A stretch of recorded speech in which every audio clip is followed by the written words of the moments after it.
Hello everyone. Today we're gonna see how to send Pi coin to exchange. Firstly, launch the Pi browser app and navigate to the Pi wallet. Unlock your wallet by entering your passphrase. Tap on Pay, Request, and select Manually Add Wallet Address to input the address where you'll send your Pi. Open an account or a supporting crypto exchange like BitGet or OKX. After logging in, go to Deposit section, search for Pi coin, and copy the deposit address shown. Now pass the copied deposit address into your Pi wallet, enter the amount of Pi you want to transfer, then confirm and initiate the transfer.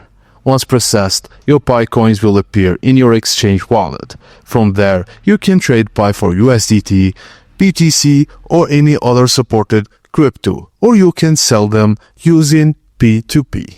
And that's it, guys. Thank you for watching, and please don't forget to like and subscribe for more.